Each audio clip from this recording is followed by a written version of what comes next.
Sesión pública de la Real Academia de la Mar para proceder a la presentación del libro Lo que nunca te han contado sobre el Prestige, del que es autor el académico de número don José Luis López Sors González. Excelentísimos, ilustrísimos señores, señoras, sean ustedes bienvenidos a este acto que hemos organizado gracias a los buenos oficios de la Asociación Española de Ingenieros Navales, a la cual, una vez más, reiteramos nuestro agradecimiento. Tiene la palabra el excelentísimo señor don José Triguero Rodrigo, presidente del Instituto de Ingeniería de España. Muchas gracias, Carlos, por tu presentación de introducción. Y bueno, lo primero es saludar a los que me acompañan en la mesa, todos ellos que tuvieron un papel importante dentro del tema del Prestige, a Adolfo Menéndez Menéndez, a Luis Figueredo Pérez, al autor del libro, que no puede ser de otra forma, José Luis López Sors González, y algunos que están en el otro lado que también intervinieron. Perdóname que haga una sola mención a Domingo Menéndez, compañero que también sufrió, y digo sufrió porque fue un sufrimiento verdaderamente el tema del Prestige durante muchos meses, aunque bueno, gracias a Dios se solucionó como todas las catástrofes, y en él pues todos los que verdaderamente han intervenido de una forma y otra. Muy especialmente las palabras que tengo que decir son a José Luis López Sors. En todas las catástrofes suele haber siempre una persona que yo consideraría que es un mártir, y la persona del martirio o del mártir de este tema es José Luis López Sors, que estaba en el momento equivocado, en el sitio que no debía estar, porque cualquiera de nosotros que hubiera estado donde él está, hubiera actuado con la honradez y profesionalidad que José Luis hizo. Quiero hacerlo públicamente este tema porque yo lo viví en primera persona como director de costas y también sufrí los parapalos del Prestige. Y la verdad en la vida normalmente hay justicia e injusticia, y si en la tierra hay purgatorio, yo creo que tiene un sitio en el Altísimo, en el cielo, José Luis, por todo lo que ha padecido durante estos años. Insisto, siempre con una gran profesionalidad, sin decir nada a nadie, y yo quiero desde aquí rendirle un homenaje público. Se lo había hecho en privado, pero quiero que todos ustedes lo sepan, que la sociedad española en general tiene que estar muy agradecida a esta figura, que, insisto, para mí es un verdadero mártir y que estaba en el sitio equivocado en el momento donde no tenía que estar. Y cuando se iba a hacer este libro, yo he pedido, como no puede ser, a Carlos, por favor, dejarme hablar un poquito, porque yo siempre hablo en forma muy coloquial, que siempre sois muy reverentes, muy, en fin, muy esto, pero yo lo hago en plan coloquial, porque cuando normalmente hablamos a los nietos, a los hijos, dice, está abuelito, normalmente hablábamos de la mili. Yo quiero deciros que yo no he hablado de la mili, yo hablo del Prestige. O sea, a mí como me pongan, digamos, el capote para entrar, puedo hacer faena de 6 toros, o sea, porque fueron 45 días viviendo en La Coruña, en la torre de control, donde cada día pensábamos que no se podía superar la tensión. Bueno, pues cada día se superaba. Puedo deciros como pequeñas anécdotas, porque si no digo que no terminaría, que el primer día que no inauguramos el telediario de Telecinco, digo que había pasado ya 40 días, nos fuimos a celebrarlo. O sea, es decir, no estaba nada solucionado, pero fuimos a celebrarlo. Y ahora vamos a hablar de algo bueno, porque verdaderamente fue un desastre. Se podía ver manifiestamente la mejorable la gestión que se realizó, pero la responsabilidad que a mí me caía, porque también estaba en el sitio donde no sé si debía estar o no, pero estaba, que era la Dirección General de Costas. Quiero recordarles a todos que esto sucedió el 13 de noviembre, cuando el barco se empieza a estropear, el 19 de noviembre se rompe, y recuerden ustedes que en el mes de junio las playas, no había ninguna playa cerrada, todas las playas estuvieron, bien es verdad que había gente con alcohol, en fin, con los EPIs, las cosas blancas, pero en 6 meses la mayor catástrofe ecológica que se conoce en Europa, no digamos que estaba solucionada, pero verdaderamente el impacto social se había minimizado. Había algunos mariscadores que decían, bueno, acaba de oír, dice, es que las nécoras subían por las montañas. Creo que ese parón biológico también supuso una cierta, bueno, pues, en fin, mejora de la fauna. Todo fue malo, ojalá no tengamos nunca más que tener un Prestige. también aprendimos, de todos los desastres se aprenden, y hay unos manuales de cómo actuar en este tema, que también quiero recordar a una persona que no está aquí, que es Joan Novoa, que estuvo de director, digamos, del Ministerio de Medio Ambiente, director del Prestige precisamente, y se encargó de hacer este manual, que luego se ha utilizado una vez en una catástrofe que hubo por los países árabes, y llamaron a Joan Novoa y lo aplicó. Y un recuerdo muy especial a don Rodolfo Martín Villa, me llamó ayer, que no podía asistir, tenía otro compromiso, porque también junto con Domingo fueron los que pusieron la cara amable y finalizó el Prestige de la mejor forma que se puede acabar en una cosa que empezó tan mal. En fin, yo con esto ya me he hecho una introducción, quería contarles mi solidaridad, sobre todo, como he dicho, a José Luis, y no quería dejar esta oportunidad de poderlo hacer públicamente. Y sin más, Carlos, pues te devuelvo la palabra para que ya inicie verdaderamente la sesión como debería ser. Hacéis un inciso, me borráis y luego ya continuáis la sesión como debe ser. Adelante. Muchas gracias. No, por favor, no, por favor. Muchas gracias, José. Tiene la palabra el académico de número, don José Luis López Sors González.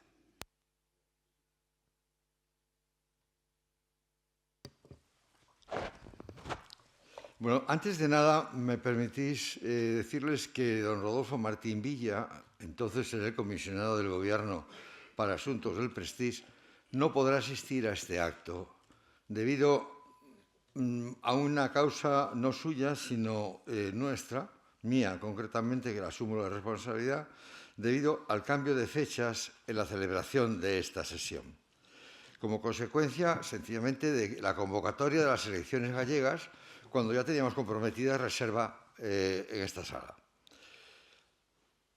Hicimos bien, porque realmente la demanda para esta sala que tiene el Instituto no nos permitía dejar pasar esta oportunidad de aprovechar la fecha de hoy, demorándola más.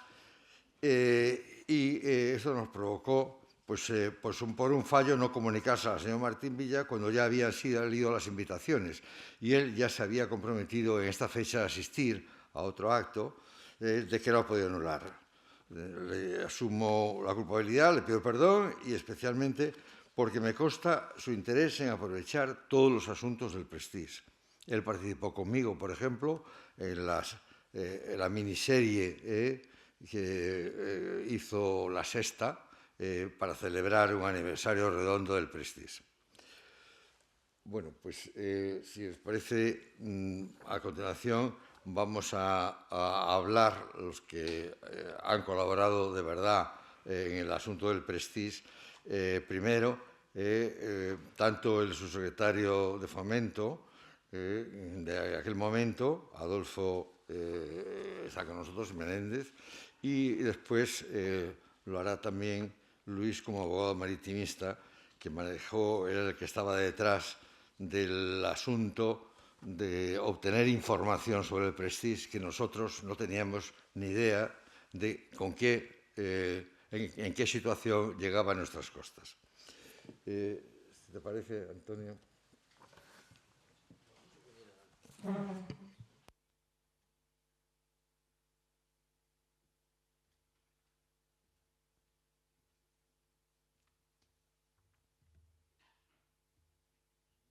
Bueno, muy buenas tardes a todos.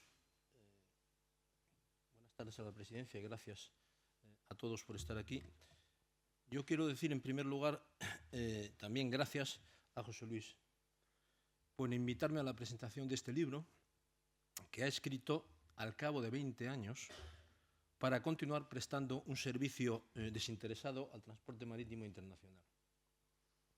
Me asombra, como digo en el pequeño epílogo que he introducido en el libro, la completa obra que ha conseguido escribir en medio del ruido y de la furia, que busca además rendir un último servicio sin reclamar resarcimiento moral alguno, al que yo creo personalmente que tenéis derecho todos cuantos con vuestro buen hacer nos librasteis de aquella calamidad.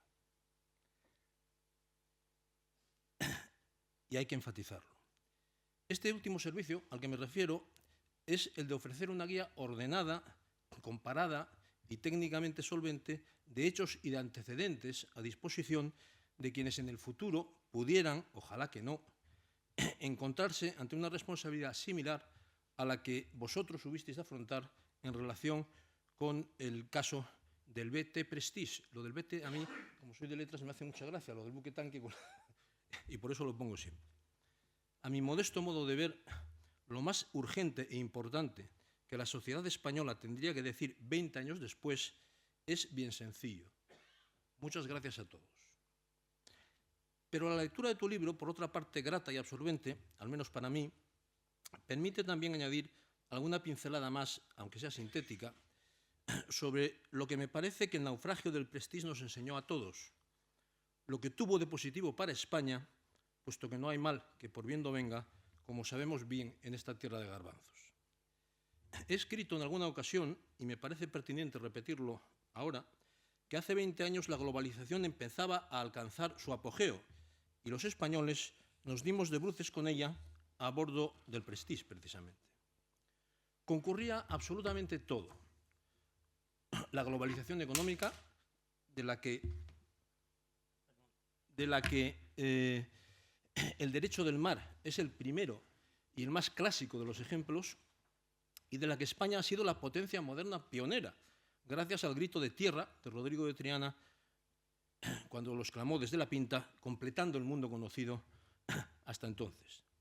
En segundo lugar, la cuestión energética, porque el barco traía petróleo de origen ruso, y sobre Rusia y algunas anécdotas habla con gracia José Luis en su libro. También concurría aquí la preocupación medioambiental de carácter capital, con carácter general hoy, y que los españoles hemos impulsado siempre y habíamos impulsado específicamente en este terreno cuando mucho antes de que el Prestige apareciera por Finisterre propugnamos y empujamos para que hubiera petroleros de doble casco. El enfoque europeo, del que formábamos parte, y formamos parte ahora también, que se había concretado en nuestro apoyo a Francia en el accidente precedente al Prestige, que fue el del Erika. Y, en fin, la moderna redefinición de la frontera entre el Estado y el mercado, que llevó a la indiscutida constatación de la necesidad de reforzar las instituciones. Quiero recordar ahora, a título de mero ejemplo, que los primeros voluntarios que se pusieron a limpiar las playas inmediatamente fueron los integrantes de una brigada de guardiamarinas, y que algo tuvo que ver esta experiencia con la definitiva creación de la Unidad Militar de Emergencias, cuya necesidad ya se barruntaba entonces y encuentra en el hundimiento del Prestige una piedra de toque indiscutible. Y la colaboración público-privada, como eficaz método para afrontar las grandes catástrofes, cuyo acontecer, por desgracia, sigue siendo tan imprevisible como irresistible, aunque siempre podamos aprender y mejorar técnica y moralmente. Esa es precisamente la intención del libro que hoy estamos presentando, expresamente declarada por su autor, la de ayudar a aprender y mejorar, tanto técnica como, y lo enfatizo, moralmente. El pavoroso incendio del pasado jueves en Valencia nos recuerda al mismo tiempo lo vulnerables que somos y lo capaces y lo generosos que podemos llegar a ser. Con el Prestige, los españoles nos enfrentamos a todo eso al mismo tiempo y sin anestesia. Y lo hicimos con el espíritu constructivo y generoso que nos caracteriza, se diga lo que se diga. Despertamos abruptamente y en un alarde de esfuerzo colectivo que ni fue el primero ni será el último de nuestra entretenida historia, conseguimos rescatar indemne a toda la tripulación, contuvimos, hasta donde fue humana y técnicamente posible, la amplitud y la deriva del vertido, previnimos y reparamos igualmente en lo humana y técnicamente posible las consecuencias de la catástrofe, conservamos la integridad y la belleza del ecosistema de las incomparables rías gallegas y defendimos, aún lo seguimos haciendo, honrada y pacíficamente nuestros legítimos intereses desde el Estado de Derecho. Esta es una lección valiosísima y ejemplo nada menor, a mi juicio, en los tiempos que corren. Combatimos en el terreno que otros, avezados y emboscados truhanes, nos plantearon buscando ventaja. Todas nuestras instituciones respondieron al envite, en particular el Poder Judicial, del que hoy en día tan frívolamente se habla con harta frecuencia, por desgracia.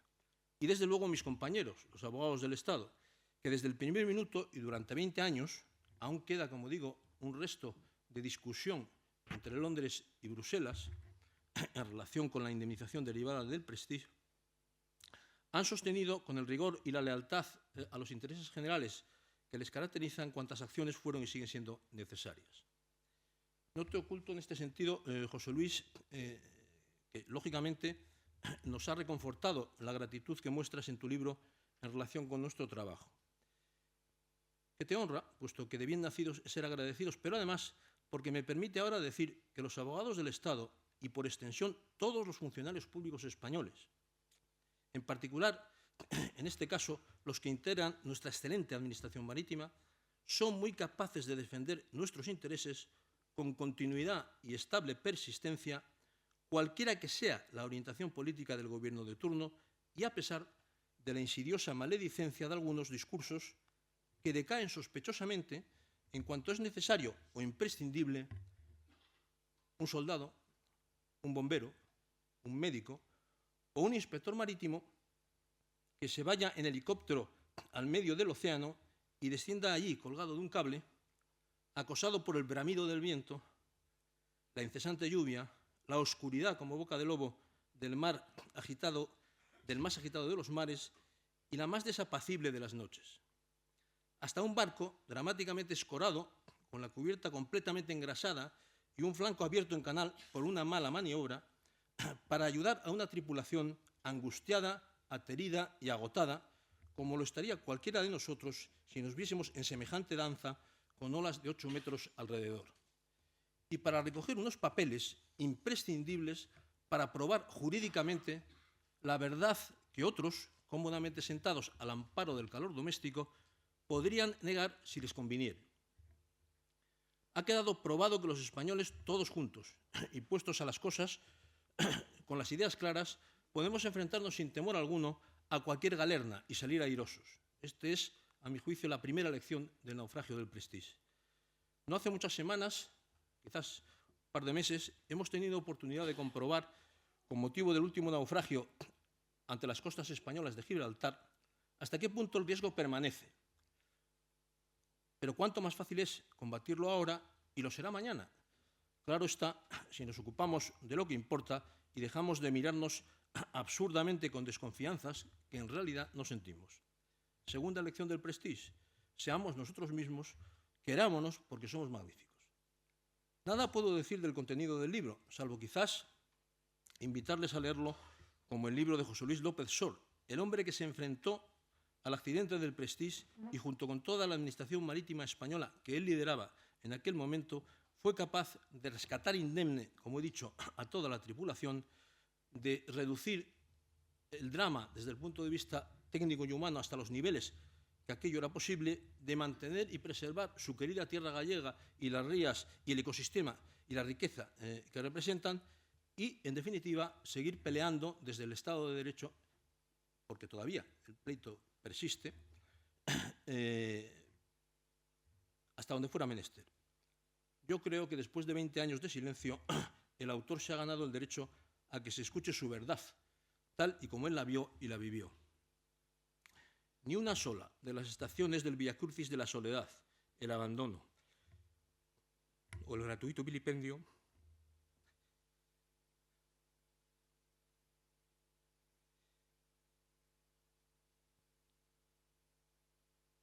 que acompañan casi siempre este tipo de asuntos en nuestros días de manera sustancialmente acentuada, le fueron ahorrados al autor del libro.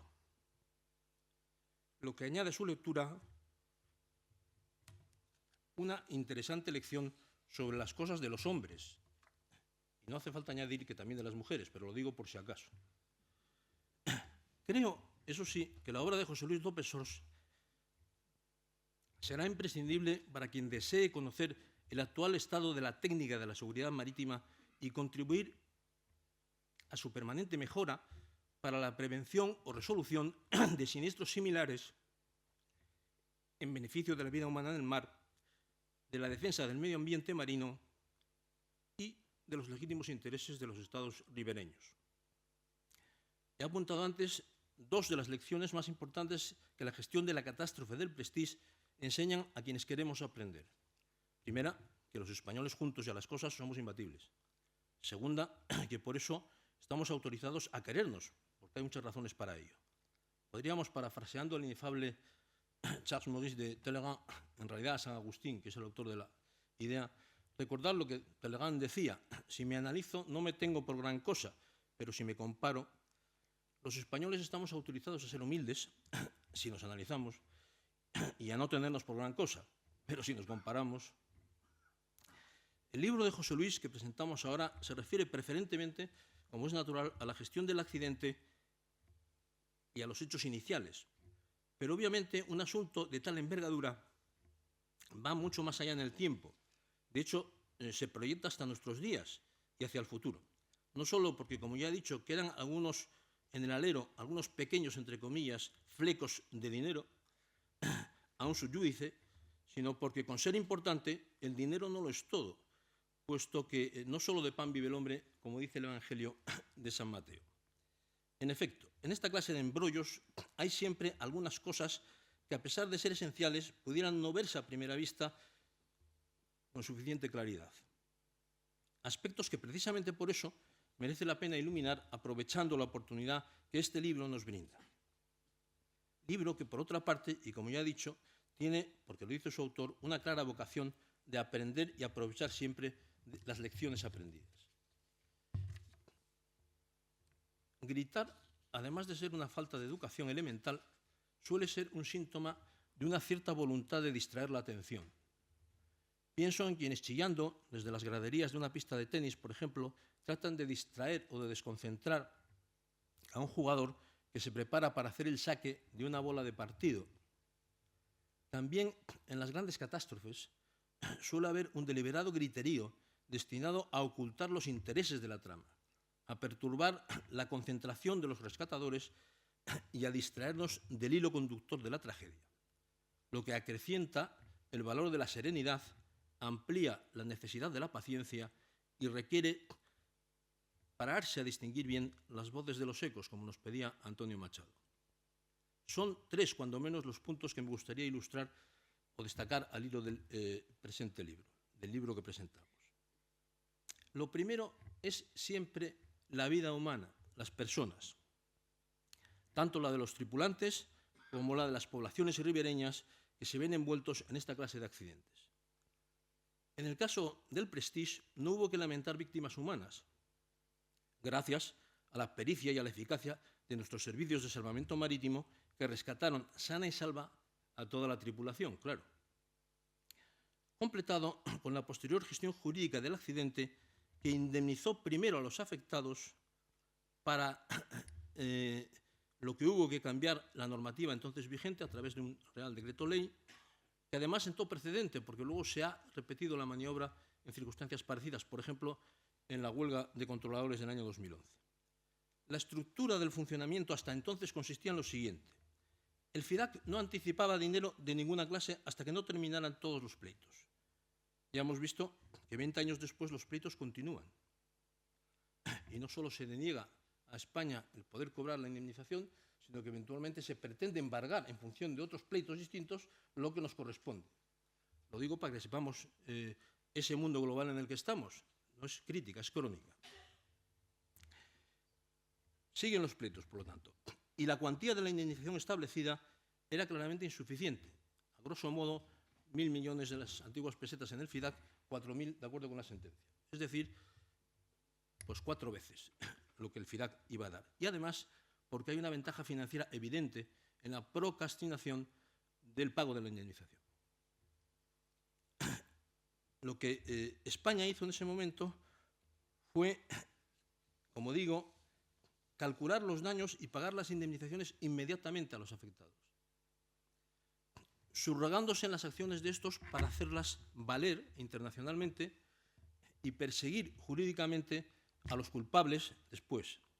Y no es ocioso decir, por cierto, o recordar, que en este asunto, por primera vez también en estas materias, la Administración española no fue condenada, porque era absolutamente inocente, claro.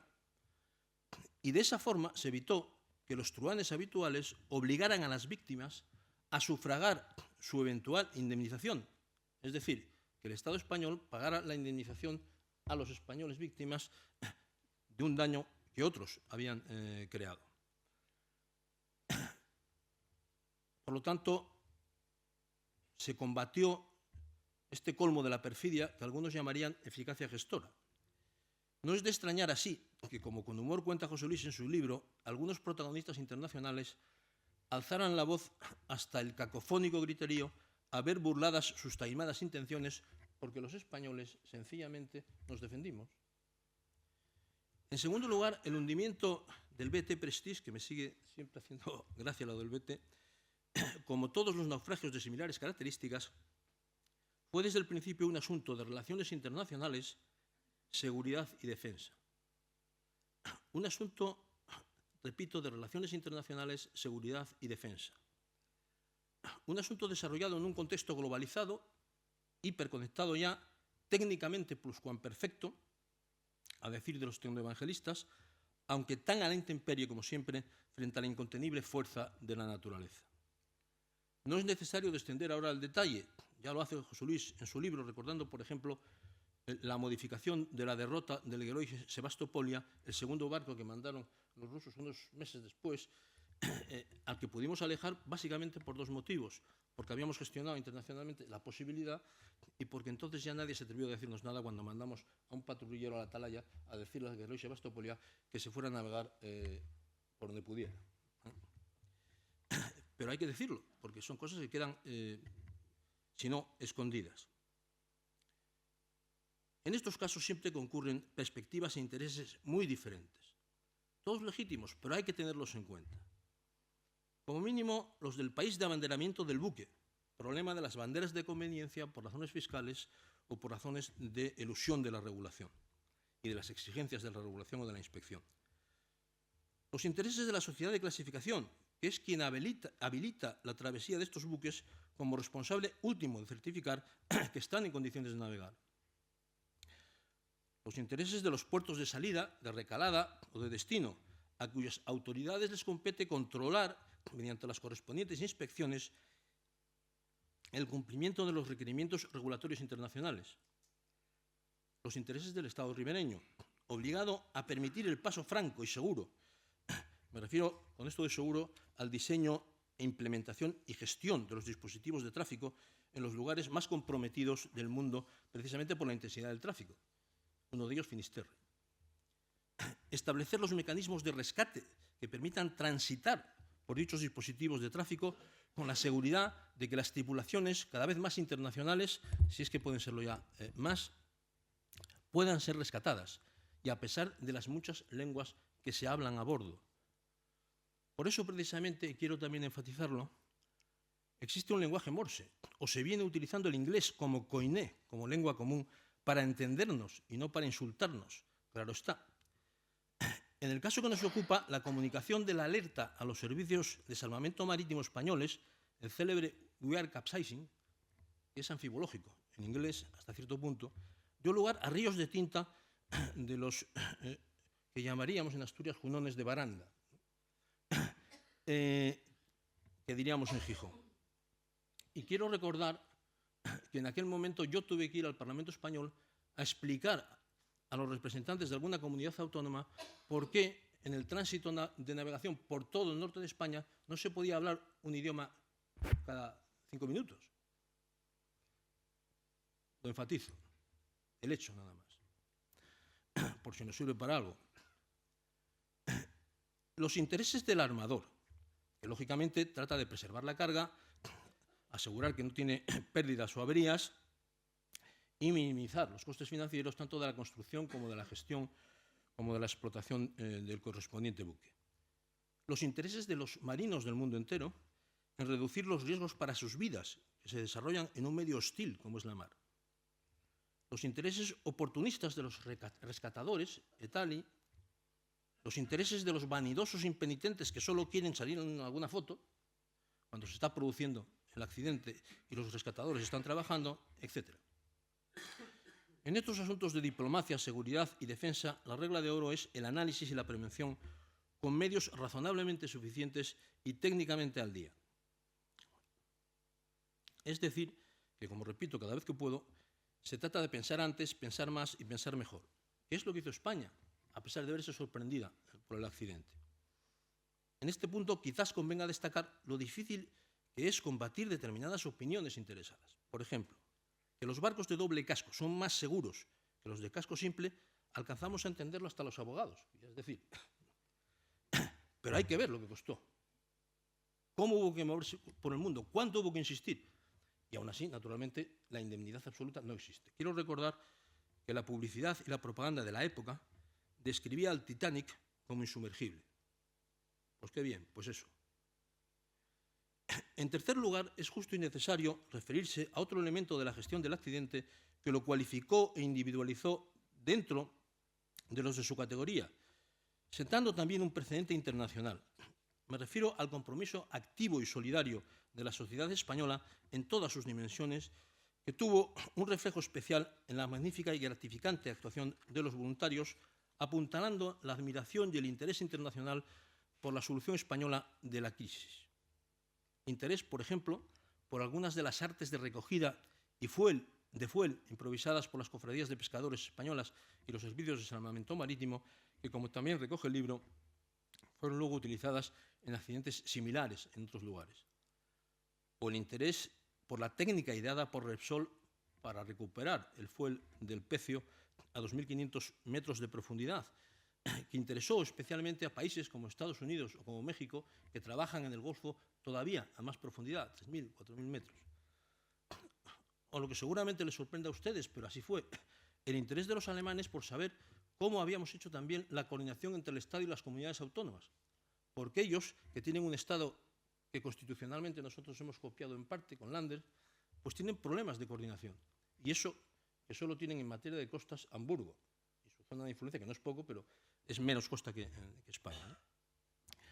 Resumiendo, la lectura del libro de José Luis cumple con los requisitos canónicos fijados por Horacio, es decir, que resulta agradable, entretenida su lectura e instructiva, lo que permite recomendar su lectura sin cargo alguno de conciencia, que a veces uno tiene si tiene que hacer presentaciones no tan importantes como esta.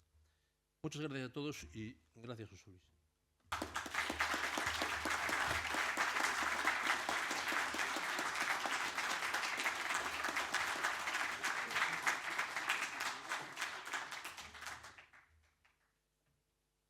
Muchas gracias, señor secretario.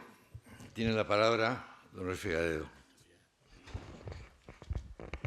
Buenas tardes, muchas gracias. Perdón que me dirija a ustedes sentado, pero estoy con una rodilla como el Prestige, más o menos. La semana que viene estaré mucho mejor. Bueno, primero, muchísimas gracias, José Luis, por invitarme a dar unas palabras en este hecho del Prestige, que para mí fue corto, como el amor de la suegra, siempre digo corto pero intenso, y que, bueno, que nos dejó marcados a muchos. Yo esta foto me gustaría perderla de vista cuanto antes mejor, nos persiguió a muchos y todavía nos persigue, por lo que yo veo. Yo espero que esto sea la manera de pasarte unas 20 carpetas que tengo del Prestige para la próxima edición, que espero que sea tan interesante como esta. Yo me he leído el libro, por cierto, y lo traigo aquí para que me lo firmes.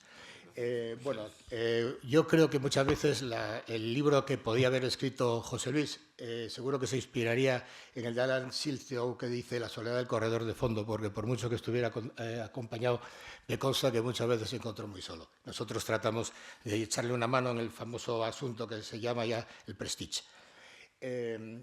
Yo diría que nuestra colaboración, que insisto fue corta pero bastante intensa, se produjo desde un momento muy temprano, cuando un compañero socio de Uría y fallecido recientemente, muy joven, Tomás Fernández Quirós, era casualmente amigo de uno de los abogados del Estado que estaban llevando el asunto y nos preguntó si podíamos echarle una mano desinteresadamente, cosa que hicimos encantados. Y más tarde, pues un día bastante gris, por cierto, me acuerdo que nos llamó Rajoy al despacho de Uría y Menéndez en aquel momento y nos pidió que si podíamos echarle a este amigo una mano de forma desinteresada, cosa que dijimos que sí, obviamente.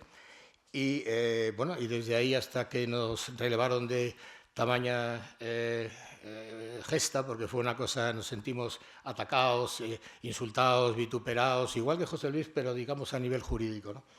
Pero bueno, salimos con vida y aquí estamos, menos la rodilla, todo lo demás funciona. Quiero también acordarme de dos compañeras, las dos gallegas, que son Magdalena Echeverría y Ana Martín Caloto, que nos echaron una mano en este tema, de defender lo que nosotros creíamos que tenía una defensa bastante lógica, por cierto. Entonces, con el inestimable apoyo de Adolfo Menéndez, que yo no sé si el apoyo vino porque pensaba que estábamos haciendo las cosas bien o porque da la casualidad que los dos somos de Gijón, pues empezamos una andadura un poco difícil, que fue tratar de buscar pruebas que luego pudiésemos aportar en Corcubión, porque aquí no teníamos francamente ninguna. Como cosas que no se escriben y que José Luis quizá no, bueno, tendría que escribir otro volumen.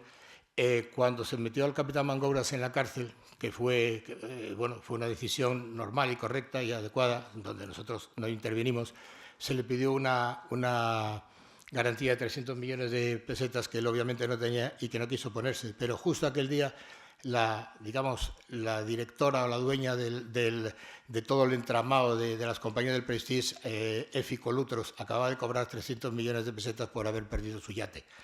Quiero decir que esas son cosas que no saldrán en los libros, pero que es bueno conocerlo porque se va creando el ambiente que nosotros sí que vivimos, ¿no? Yo también tuve que escribir varias veces sobre el Prestige. Siempre me dirigí a ellos cuando los títulos de mis pequeños artículos, uno de ellos se llamaba Más Hiel que Derecho. Hay mucha gente que estaba encantada de en el trance en que se puso a José Luis y a todos los que con él le estábamos ayudando en aquel momento.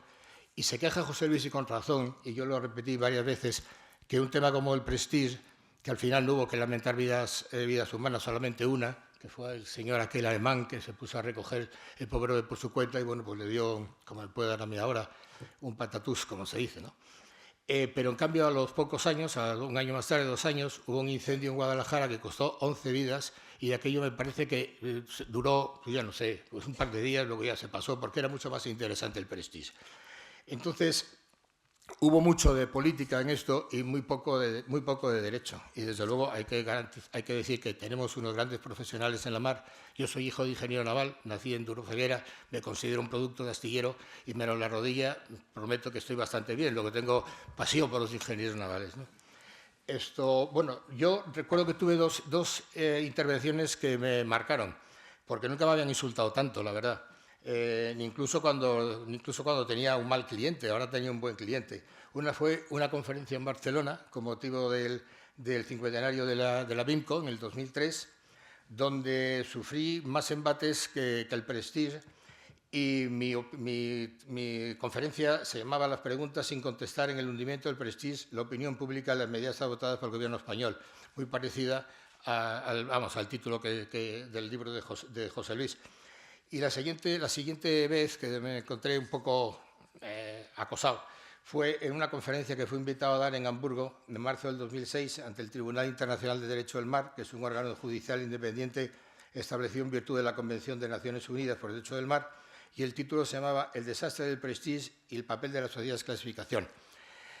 En aquel momento yo era presidente del Comité Español del Germanische Lloyd y me autorizaron para hablar libremente sobre cuál era mi opinión sobre el papel de las sociedades de clasificación y qué podían mejorar y en qué habían, en nuestra humilde opinión, fallado. Yo vi gente enfadada y un alemán enfadado, hacía mucho que no lo veía, y sobre todo que son todos, me parecieron mucho más altos de lo que yo pensaba, ¿no? Tuve ahí una discusión con uno que dijo, pero es que ya con los fondos que tenemos, acá al final acabó versando sobre una cosa que luego me gustaría hablar, que es sobre la limitación de responsabilidad. Pero al final me dijo, bueno, sí que con el fondo que tenemos y las aportaciones al fondo están ustedes más que cubiertos. Y entonces yo le pregunté humildemente, bueno, si estamos más que cubiertos, ¿para qué quiere usted la limitación de responsabilidad? Si cubren ustedes.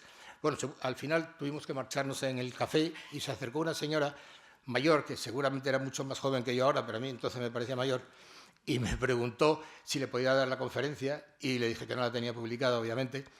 Y me dijo que se la mandase, era la presidenta del Tribunal Hanseático, y ya con aquello yo, tuve bastante satisfacción en ello, ¿no?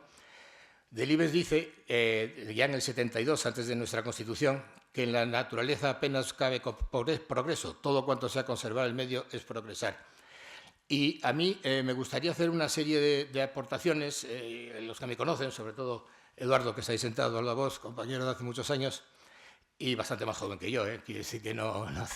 Ya sabe que lo que menos me gusta es seguir la línea, es una cosa que no puedo con ello. O sea, para hacer lo mismo que hacen los demás, pues la verdad lo hago bastante peor. Y por lo menos si lo haces de una manera distinta, pues eres original y, bueno, pues dicen, bueno, este hombre se ha equivocado, pero por lo menos no lo hago mal.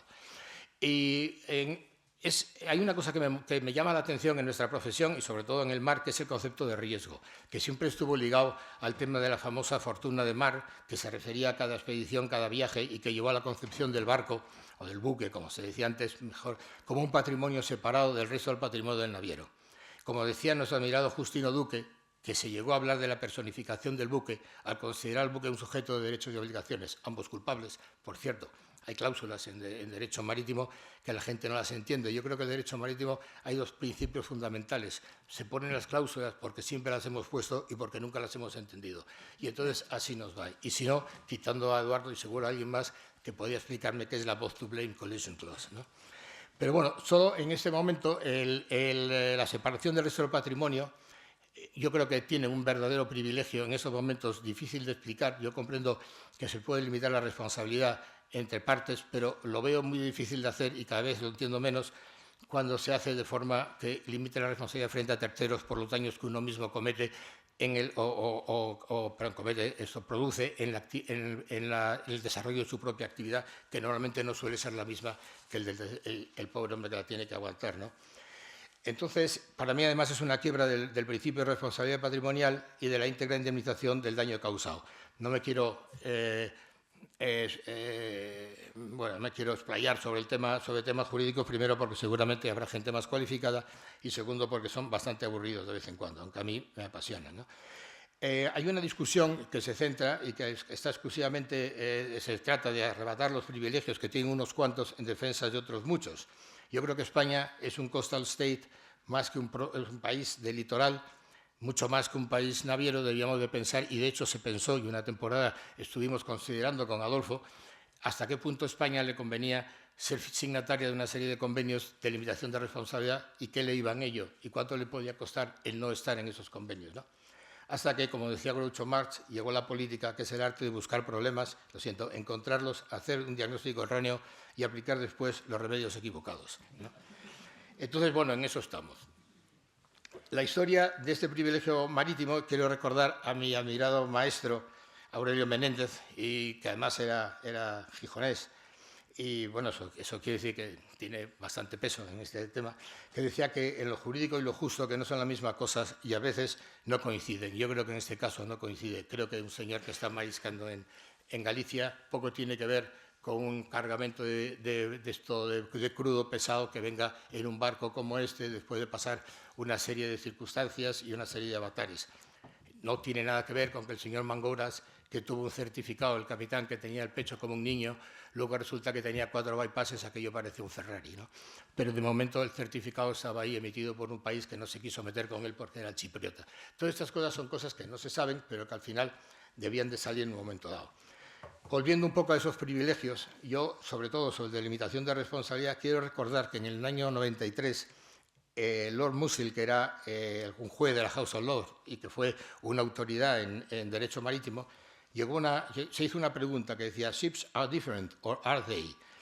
y llegó a la conclusión de que no lo era así. Decía que él debía haber titulado su libro «Limitación de responsabilidad en el negocio marítimo» y terminaba diciendo «hay que aceptar», lo cual, al decir «hay que aceptar» ya supone una especie de obligación, como diciendo «qué remedio, hay que aceptar que los buques ya no son diferentes». Entonces la pregunta es, si los buques no son diferentes, ¿por qué tienen esa serie de privilegios y limitaciones en el momento en que causan unos daños a terceros? Por otra parte, la maltrecha Constitución española del año 78, ya en su artículo 45, decía que todos los españoles teníamos derecho a gozar de un medio ambiente adecuado y los poderes públicos tenían la obligación de restituirlo o hacer que un tercero lo restituyese al estado en que estaba antes.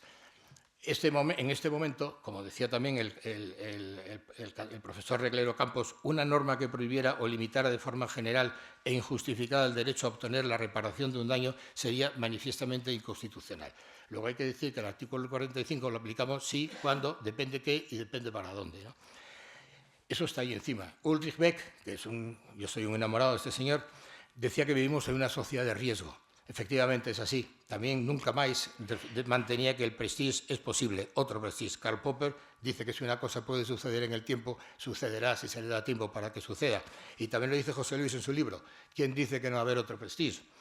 Entonces, habrá que poner, como dicen los ingleses, poner el riesgo donde caiga, que es allocate the risk where it falls, y normalmente nunca cae en el país ribereño.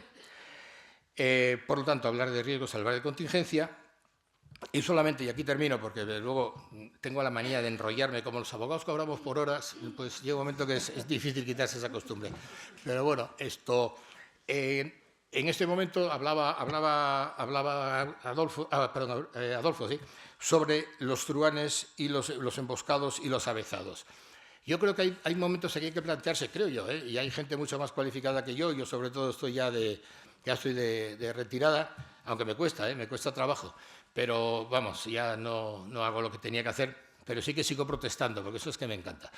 Pero por ejemplo, el PNI, que en este momento debe los millones que debe a España, porque no se considera como un PNI que no es el adecuado para presentar una garantía cuando haya que presentar un barco en un puerto de refugio. Esos puertos de refugios que de vez en cuando no se sabe muy bien dónde están y que, por cierto, el señor Albors tiene escrito unas cosas sobre los puertos de refugio muy interesantes. Así que, bueno, yo quería solamente dejar esas cosas aquí dichas. Tenemos 8.000 kilómetros de costa. No es lo mismo, que yo creo que luego hablará también José Luis, no es lo mismo el Cantábrico, el Atlántico, el Mediterráneo y el Gibraltar que las zonas del litoral gallego. Y nada más, léanse el libro de José Luis, sabrán muchas cosas que nunca les ha contado y los sabrán relatado por una persona honesta y con una memoria envidiable. Así que muchas gracias por su atención.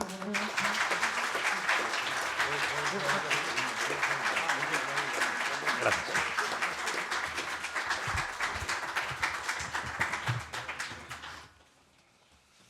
Muchísimas gracias, Luis. La verdad es que me has dado la posibilidad de quedar bien. Yo tengo las dos rodillas muy bien. Yo creí que era de Lo que pasa es que tengo un montón de años encima, más que tú. Y por lo tanto, hay ahí un aspecto gallego que es importante, es que hay que guardar lo que se tiene para que dure más. Con lo cual, vamos a abusar un poco de esa confianza. Señoras y señores, queridas autoridades, yo les agradezco, presidente del instituto y amigo, les agradezco mucho el interés que muestran ante la publicación de ese libro, lo que nunca te han contado con el Prestige. La verdad que yo creo que con el Prestige se ha contado de todo, con lo cual unas cosas es verdad, otras cosas no lo eran tanto, pero bueno, pero se han contado muchas cosas. Porque realmente mi interés no es desmentir muchas cosas, a lo mejor contar otras, a lo mejor lo que sí puede ser es como interés real del autor, es contar mi verdad. Mi verdad es que, hombre, yo tenía un puesto muy dulce, el director general de la Marina Mercante es muy sonoro, además, y, hombre, y se pasa bien, ¿eh? Se pasa bien. Yo creo que Felipe, tú que has sido y has disfrutado porque has tenido la suerte de que no te ha pasado nada. Entonces, bueno, pues bien, yo tuve también la suerte de vivir un momento apurado. Entre mis compañeros yo creo que aquí hay uno, por ejemplo, que ha sido director de astillero cuando se había dejado de pasar una buena vida siendo director de astillero y con una cuenta en positivos. Sin embargo, le tocó vivir también el principio de las dificultades de los astilleros. Bueno, y seguro que tiene también un buen recuerdo de esos momentos difíciles, ¿no? Porque yo creo que el cuidado de las cosas pequeñas le da un especial sabor a la grandeza de los días que pasan por nosotros. Por lo tanto, bueno, pues yo creo que a mí me tocó vivir un momento donde tuve que aguantar un secuestro marítimo especialmente malo. No especialmente malo, pero sino que tenía una carga de hidrocarburos dentro, y hidrocarburos pesados, que es la dificultad. Porque, claro, estos, pues, con el frío, con la falta de calentamiento de los tanques, pues aumenta su viscosidad y por lo tanto, bueno, es más difícil de fluir, se transforman en adoquines y después no son adoquines realmente, con lo cual la gente te imputa que te hayas dicho que eso se iba a solidificar y tal. Bueno, y el caso es que casi porque no fluía. El elevadísimo coste que el Estado ribereño deberá soportar obliga a que, ante nuevas situaciones familiares similares, sea bueno que quienes hayan de enfrentarse a ellas cuenten con unas experiencias vividas en siniestros marítimos de compañeros suyos y así tengan la posibilidad de corregir errores sufridos, porque seguro que los hemos sufrido también, y hacer mejor las cosas. Y esto siempre será en beneficio de la sociedad. Esta y no otra es la razón última por la que se ha escrito este libro. No estamos diciendo, incluso poéticamente, por el bien de España. No lo hacemos por el bien de España, lo hacemos por el bien de los españoles, de los que van a tener que vivir esos momentos y que cuanto menos aciagos sean mejor. Bueno, yo quisiera en este momento decirles que voy a ir proyectando unas fotografías, si me sale esto, que no sé si sale o no sale. Bueno. ¿Qué? Ah, bien. Esta es la primera imagen que nosotros recibimos del Prestige. El 13 de noviembre de 2002 está llegando el Pesca 1, que es un helicóptero de la Xunta de Galicia, a un barco accidentado. El Prestige está escorado a estribor, vemos todo el Trancanil ya cubierto por la mar, dejando una estela de contaminación en su popa. Los palos masteleros todavía están verticales, o sea, no ha sufrido mucho la estructura, pero el Trancanil de estribor está bajo el agua. Quiero señalar que este helicóptero que llega al Prestige, el primero, es un producto de un convenio de colaboración entre el Ministerio de Fomento de aquel momento, presidido por el señor Barrio Nuevo, del PSOE, y la Xunta de Galicia, presidida por don Manuel Fraga, del Partido Popular, y que se firmó en Santiago el 23 de febrero del 91. Siento mucho que el firmante por parte del Partido Popular, del PSOE, que era Lobeto Lobo, director general de Marina Mercante anterior a mí, no esté con nosotros hoy por algunas circunstancias, pero es un gran amigo mío, y nos llevamos muy bien. Y por parte del Partido Popular gallego firmó Enrique López Veiga, que era consejero de Pesca en el momento que sucedió el Prestige. Son cuatro hombres, que supieron interpretar muy bien cuál era el problema de España en cuanto a los problemas marítimos, ¿no? Y supieron pues hacer un proyecto de futuro que permitía que las dos partes, la comunidad autónoma y el Estado central, pudieran tener sus elementos de salvamento, sus medios de salvamento, su personal especializado y que juntos pudieran combatir la problemática que se iban a encontrar en el futuro. Nada que ver con lo muy reciente de que una señora ministra pues nos enseña la boca abierta de un pez relativamente grande, no sé lo que sea, merluza, llena como de botones de camisa, que eran de plástico, y dice que eso es algo que tiene mucha relación con el Prestige anterior, ¿no? Y habían pasado 20 años. Bueno, después parece ser que el pescado era de no sé dónde, el pez era tal, y que, bueno, pues sí. Y que además, bueno, pues resulta que en Tarragona pues conviven con esa situación y no pasa nada porque es inofensivo. Bueno, muy bien. En fin, pero hay una cierta maldad en todo eso que antes no existía, ¿no? Nosotros teníamos una experiencia relativa a los remolcadores que tenía la Sociedad de Salvamento. Eran antiguos supplies construidos en su día porque España decidió que iba a tener unas plataformas de prospección y búsqueda de petróleo en nuestras costas, y para eso necesitaba estos barcos. Bueno, y se construyeron esos barcos, pero llegó un momento en que se constató que no existían esas bolsas en nuestra costa y que en consecuencia, bueno, pues apareció la oportunidad de intentar aprovechar esos barcos para ser medios de salvamento, con lo cual, bueno, pues fue muy oportuno. Pero hubo un accidente, un siniestro marítimo entre un barco que había sido construido en España, que era el Amoco Cádiz, y cuyo armador contrató un remolcador que era el Pacific de 8.000 BHPs con aproximadamente 90 toneladas de tiro, que era más o menos la misma capacidad de tiro que tenía el Ría de Vigo, que tampoco pudo con el Prestige. Le costó que faltaran los tiros, los cables de tiro en 16 ocasiones, ¿no? Por lo tanto, aquella noche primera del 13 al 14 de noviembre de ese año, pues fueron muy duras, ¿no? Porque faltaban constantemente las sirgas.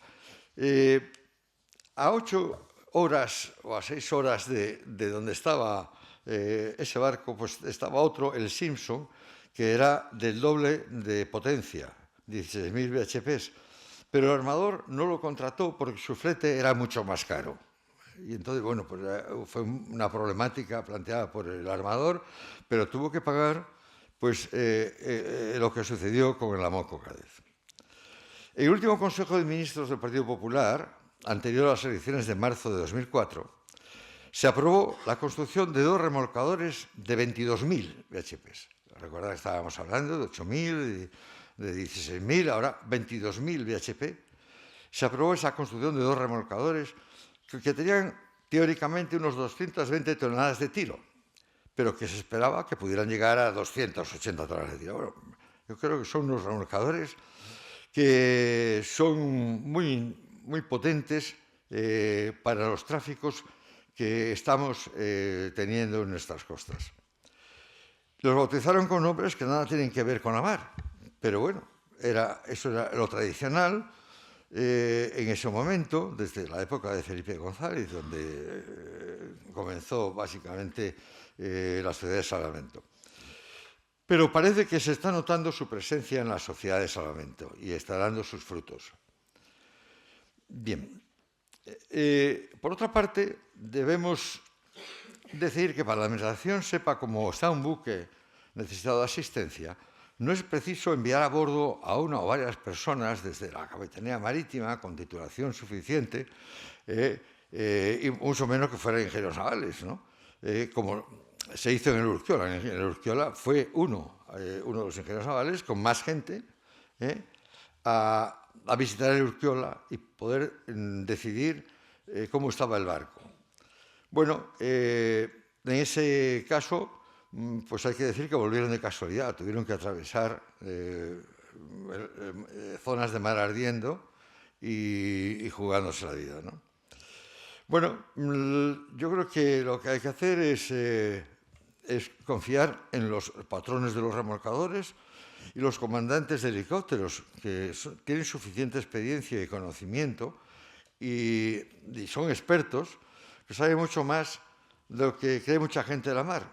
Valga el caso que se cita en el libro del Gudermes, que era un barco accidentado en Noruega, y desde el helicóptero se dieron órdenes relativas a su salvamento, ¿no?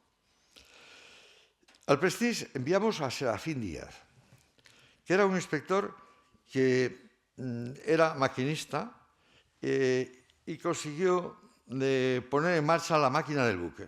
Lo primero que hizo fue comprobar si estaba abierta la válvula de admisión de combustible. Al estar cerrada, supo que el jefe de máquinas había cerrado la llave de paso del combustible por orden del capitán para dejar el barco sin gobierno. O sea, el barco, además de esa foto, es que estaba sin gobierno, y estaba sin gobierno porque el capitán quiso que estuviera sin gobierno. Y podemos seguir diciendo, y porque el capitán dio la alarma que dio y salvamos a toda su tripulación, pero él no se bajó del barco, ¿no? Pero evidentemente dejó el barco que no se podía utilizar. Serafín Díaz abrió aquella válvula, pudo arrancar la máquina, la puso en las revoluciones que le indicó el capitán del barco para evitar vibraciones, y antes de abandonar el barco pues comprobó que no había vibraciones en barandillas, ni sin escalas, ni en ningún sitio, con lo cual, bueno, pues el barco no había sufrido más de lo debido, pero había conseguido abandonar la costa española al doble de velocidad que le prestaban los remolcadores. Otra cosa distinta es que al jefe de inspección pues no le pareciera bien que se hubiera mandado a ir a un maquinista que estaba de por debajo, y reclamaba que tendría que haber sido él el que, bueno, en todo caso, pues planteó un problema que hubo que resolver con posterioridad, y antes nos había ofrecido, y teníamos un problema mucho más grande que ese, y era el que había que resolver. Ya el día 14 de noviembre, en la Dirección General, hicimos un cálculo de la carga perdida por el buque, partiendo del esquema levantado por el Imer Galicia en esa mañana, que aparece en el libro, en la página 156. La estimación de vertido realizado considerando espesores distintos por el Imer Galicia era de 20.000 toneladas, según el esquema enviado al organismo rector a las 15:30. Posteriormente, ya en el gobierno del PSOE, el nuevo director encargó al CEDES un estudio mucho más real, realizado con procedimientos termográficos y mucho más técnico, por lo tanto, y bueno, vino a confirmar la estimación anterior más o menos, y bueno, con lo cual digamos que adquirió una notoria seriedad la cifra que estábamos considerando. El mismo día 14, el subsecretario me llamó para explicarme que probablemente se preparara una demanda contra la sociedad de clasificación ABS como garante de la navegabilidad del buque, ya que realmente teníamos datos de que el buque estaba mal, pero lo que no sabía es cuál era la maldad del barco, ¿no? Cuál era el historial de reparaciones, mantenimiento del buque, y para ello necesitábamos ponernos en contacto con la sociedad de clasificación, y que la sociedad de clasificación nos diera toda esa información que tuviera, y de ella podríamos sacar argumentación para defendernos en el juicio que posteriormente tendríamos. Bueno, era importante, por otra parte, preparar ese juicio, y para eso hacía falta un relatorio detalladísimo de todo cómo había venido sucediendo desde el principio, desde el inicio de la alarma, ¿no? Yo recuerdo que me acordé del subsecretario en muchas ocasiones, porque yo tenía otras cosas que hacer también, pero había que conseguir que el relatorio fuera abordado. Bueno, y la verdad es que luego lo entendí. Tardé mucho tiempo porque soy un poco torpe de más, pero bueno. Pero realmente, claro, era importante que los tribunales trabajaran con nuestra verdad. A partir de ahí, que añadieran todo lo que quisieran y que puntualizaran. Pero si nosotros pasábamos a trabajar con la verdad de otros, pues era trabajar a la contra, y por lo tanto teníamos que intentar que nuestra verdad fuera lo más completa posible para que los tribunales pudieran hacer un trabajo potente. Bueno, y lo otro es que necesitaba una cifra inmediata sobre el alcance de los datos que podría sufrir España como Estado ribereño, nada menos, ¿no? Y entonces, ese mismo día tuve que contestar y fijar mi cifra en 1.000 millones de dólares. ¿Y por qué saqué esta cifra? Pues porque la verdad es que las demandas que España planteaba a los órganos de la OMI sobre accidentes, siniestros anteriores, eran tremendos. Por ejemplo, el Andos Patria, en 1968, se le reclamó al FIDAC 104 millones de pesetas. Había pasado unos cuantos años, pero bueno. El Mar Egeo, en 1992, ascendió a 38,3 millones de euros, ya era importante.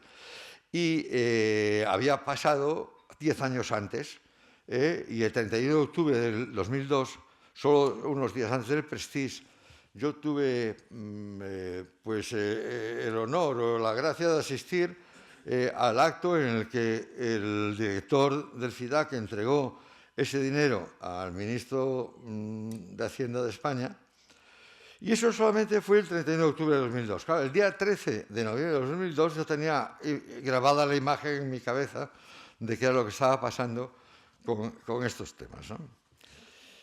Pero, en cambio, los daños valorados del Exxon Valdez, que los estableció no el FIDAC, sino la Corte de Nueva York en 1989, eran de 2.100 millones de dólares. O sea, cantidad sensiblemente superior a la del mar Egeo, por ejemplo, ¿no? Y a eso se le añadieron otros 1.000 millones de una tacada y después otros 500 millones de dólares en concepto de reposición del medio ambiente marino, que a mi modo de ver es una cuestión importante y que por lo que sea, pues en España no se considera, ¿no? Y hombre, pues es que eso cuesta mucho dinero y cuesta mucho dejar de ganar a los pescadores, es la parte activa de la población. El Prestige creo que es el primer caso en que España decide poner una demanda a la sociedad de clasificación. Y eso para mí me parece que es un hecho que hay que destacar. No porque haya que ir siempre por este camino, pero lo que sí es verdad es que España no sabe los barcos que nos mandan los tráficos que pasan por nuestras costas, que por otra parte tenemos un compromiso de que puedan pasar, ¿no? Tiene la garantía del paso inocente, ¿no? Entonces, bueno, pues... Y sin embargo, bueno, pues es importante contar con la sociedad de clasificación no que se ponga de nuestra parte, sino que se ponga de parte de la verdad. Entonces, pues bueno, pues de alguna manera tenemos que saber qué barco es el que estamos teniendo. Y lamentablemente, una vez que ha pasado el siniestro, no aparece nunca pues el libro del capitán, el libro de a bordo, donde hay que registrar todos los eventos importantes. En el Prestige se registraron muchos eventos, en la travesía que hizo hasta llegar a Finisterre, muchos eventos menores, pero los importantes, ninguno. Y el libro no apareció. Ahora veremos dentro de un rato una foto llamativa de cuando 3 inspectores nuestros acudieron al barco a recoger 2 cosas. Ese documento del libro de a bordo, que no lo encontraron, y las botellas de muestra de la carga que llevaban los tanques, que era fundamental para poder establecer una lucha contra la contaminación, la famosa LCC. Y nosotros no sabíamos qué es lo que traían los tanques. Nada más que lo que decían ellos, porque teníamos gente de la tripulación, pero nada más, ¿no? Y la verdad es que ese pleito que pusimos a la sociedad de clasificación con sede en Estados Unidos, lo pusimos en Estados Unidos, en Nueva York, pues perdimos el pleito, pero en cambio tuvimos un montón de información suficiente como para poder soportar y ganar en el pleito de Corcubión. Un pleito que yo le llamo el pleito de todos contra el Estado, porque aquello era todos contra el Estado. Y evidentemente, para tener posibilidad de ganar, lo que había que hacer era, lo que se había hecho con anterioridad en muchas ocasiones, era tratar de condenar a la persona que pasaba por aquí en aquel momento, que estaba en el sitio oportuno y en el momento equivocado, muy bien, pero yo favorecí que de alguna manera fuera yo el que diera la cara, porque inicialmente nunca más lo que proponía era que 3 personas, que eran los 3 que salíamos a dar la cara en la delegación del Gobierno de La Coruña, fuéramos los que informáramos y fuéramos sometidos pues a investigación. El delegado del Gobierno, que en principio sabía mucho de la administración del Estado, pero no era un experto en barcos, el capitán marítimo, que a lo mejor era más experto que yo, y yo, que además ocupaba un puesto político de mayor relevancia que el capitán marítimo. Y entonces, oye, pues yo, bueno, pues me parecía que de alguna manera el que condenaran al jefe tenía que ser mucho más razonable que el que condenara al subalterno, ¿no? Y por lo tanto me presté a dar la cara y bueno, no hice nada por evitarlo. La evaluación de los posibles daños efectuados por mí, pues era desmesurada. Me quedo en la valoración de los barcos, ¿no?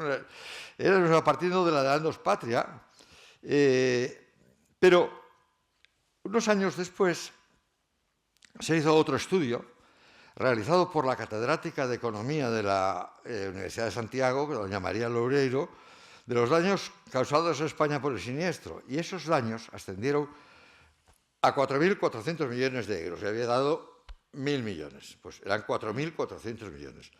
Y esa evaluación la dio como cierta la Fiscalía en el pleito. Por lo tanto, yo espero firmemente que ese valor de cierta de esa cantidad sirva como base para nuevos casos que puedan ocurrir, que probablemente los habrá. Por lo tanto, que en lugar de partir yo de 100 millones de pesetas, pues se partan de 4.400 millones de dólares, y aún con todo y con eso, pues probablemente sea o se quede pequeña. Ya han pasado 20 años, pues ya se ha quedado pequeña, sin duda. Tenemos que darnos cuenta de que en aquel momento la cifra de cobertura del FIDAC tenía un techo de 175 millones de euros. También el subsecretario lo que hizo fue emprender una lucha en el FIDAC para elevar esa cifra de 175, que estaba topando la cantidad máxima que se podía resarcir al Estado ribereño, lo ha pasado a 1.000 millones, que es importante, pero también esos 1.000 millones pues llevan ahí puestos desde hace 20 años, ¿no? Bien, nosotros pensamos que había armonía entre, yo por lo menos pensaba, había armonía entre los gobiernos del PSOE y los gobiernos del PP, pero venían gobernando España desde el año 75. Bueno, pues cada uno hacía sus cositas, sus tendencias y tal, ¿no? Pero en la Comisión de Investigación del Prestige, abierta en el Parlamento gallego, el PSOE y Brega quisieron echar sobre el PP la responsabilidad de las importantes pérdidas que estaba produciendo en el sector pesquero. Esto también es llamativo, porque en el mar Egeo las pérdidas eran igual o mayores, porque nadie atendió a esa necesidad de que los pescadores estaban perdiendo dinero. Nosotros sí lo hicimos y dotamos formas adecuadas para poder ganar dinero y seguir viviendo los pescadores. Entre otras cosas, que los pescadores nos ayudaran con sus barcos a poder recoger del mar todo el fuel que pudiéramos. Y así lo hicimos. Y entonces, bueno, pues ahí lo que se dio en el Parlamento gallego fue, lo cuento como ejemplo, un intento de disminución de la extracción de almejas. Bueno, y eso había que argumentarlo. Y entonces estaba presente una señora que se llamaba Dolores Bermúdez, me acuerdo perfectamente, y porque fue una anécdota, yo creo que simpática. Era la presidenta de la Asociación Gallega de Marisqueiros. Y en un momento determinado intervino cortando al que estaba hablando y le dijo: eu antes gañaba 4.000 euros e agora 7.000. Y ya había dicho todo, ¿no? Bueno, pues y era así, y gracias a Dios, pues eso pasó en Galicia. En noviembre de 2003 asistimos en el Parador de la Costa de la Muerte de Musía a una cena que les recomiendo ir, porque está encuadrado en un sitio precioso y es un proyecto arquitectónico bonito y tal, ¿no? Pues asistimos a una cena anual que celebró allí la Liga Naval. Hablo de hace unos meses. Al día siguiente regresaba a Boiro, que era donde yo vivía, en casa de una hija mía, y paramos a comer en un restaurante de la carretera entre Fisterra y Corcubión, situado dando por el otro lado a la playa de Sardiñeiro. Esa es una playa en la que hace años que ahí varaban muchos barcos, algunos instalados en la zona, para vaciarlos. Pero claro, entonces esos barcos y sus tanques eran mucho menores que los actuales. Y el caso es que me apetecía conocerla. En una estancia de ese restaurante, diría que de paso entre la barra de entrada y el restaurante, el comedor, había varios cuadros con fotografías del Prestige, pero a lo mejor 20, ¿no? Y estábamos mirando los chefes y yo cuando apareció un individuo que debía de ser uno de los dueños y comentó que nuestras caras le sonaban. No creo que fuera cierto, pero bueno. Pero no sabía de qué. Y de repente, señalando una de las fotografías, nos espetó: mire, hace 20 años, cuando pasó lo del Prestige, estábamos mal. Pero en estos 20 años hemos avanzado como un 40% y se lo debemos a ese barco. Bueno, en otros sitios pues cuenta la gracia de la zona que hay gente que dice: oye, lo que tiene que hacer es venir otro Prestige, ¿no? Bueno, pues Dios no lo quiera, pero en fin. Ya conocen la teoría de la OMI sobre el 80% de los siniestros se deben a fallos humanos. Pero claro, cuando se empieza por equilibrar el buque a base de lastrar los tanques de lastre de la banda contraria, sobrecargándolo, pues ya empezamos mal. Entonces, yo creo que hay que hacer las cosas bien, hay que cuidar las cosas pequeñas de cada día y haciéndolas dejamos resquicios, bueno, para que el factor humano haga sus milagros, ¿no? Que también es importante. Si el capitán del buque no hubiera equilibrado el barco, lastrando el tanque de 3 babor, probablemente ese factor humano hubiera jugado a su favor. Pero al hacerlo, en una película que hay, Sully se llama, que termina poniendo en boca del comandante de la American Airlines que tuvo que amerizar en el Hudson y salvó con ello a las 155 personas que llevaba a bordo, pues Sully decía que esto lo hicimos entre todos. Y esto es lo que de verdad hicimos con el Prestige. Porque el subsecretario hizo todo lo que pudo, y los demás también, ¿no? Y fue el Prestige el que se hizo entre todos de verdad, no el American Airlines.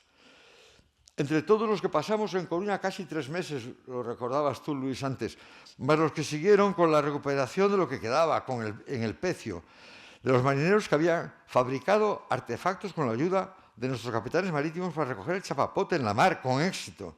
Y no nos olvidemos del esfuerzo de voluntarios que abandonaron su quehacer diario para limpiar las playas en la costa gallega, y a los submarinistas de la Armada que se entregaron a hacerlo en los Roquedales, y de los marineros del cuartel de instrucción de Ferrol, o los guardiamarinas de Marín, no sé cuáles eran.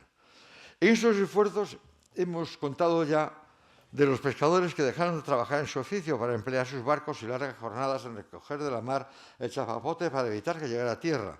Este modo de trabajar nos permite recordar que la misma teoría se utilizó en el caso de la explosión seguida de incendio en la plataforma de extracción petrolífera de Chevron BP en el Caribe unos años después. Quiero recordar que fue en 2010.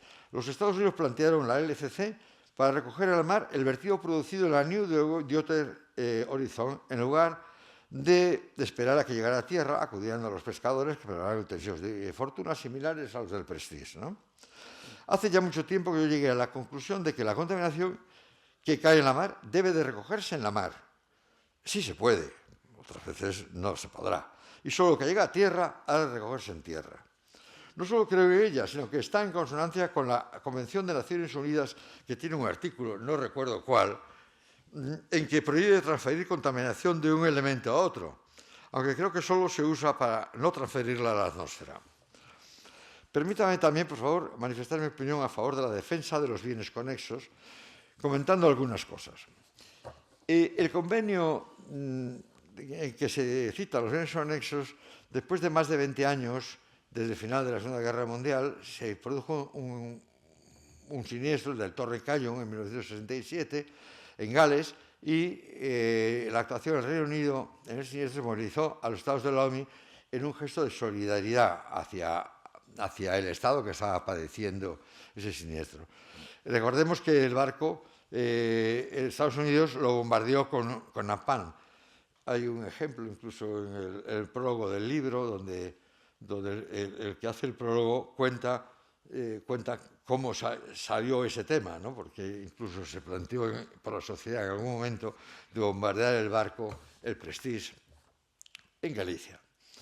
El Reino Unido lo bombardeó con napalm, quemando unas 30.000 toneladas de petróleo en la mar. Otras 40.000 toneladas llegaron a la costa que contaminaron 250 kilómetros de costa británica y otros 100 de la francesa, mucho menos que en España. Así nació ese convenio que trato de abreviar un poco, los países son conscientes de lo que está pasando, están convencidos de que hay que ayudar, tal.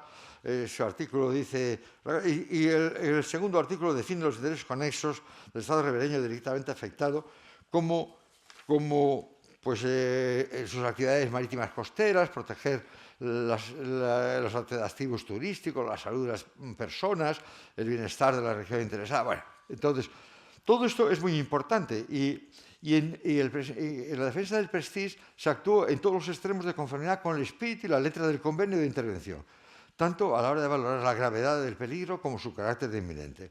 Y una prueba de ello es la urgente movilización efectuada de medios de salvamento y de lucha contra la contaminación, incluso a nivel internacional, que contamos en España con una flota impresionante, me parece que eran 20 y tantos barcos especialistas en recogida de contaminación.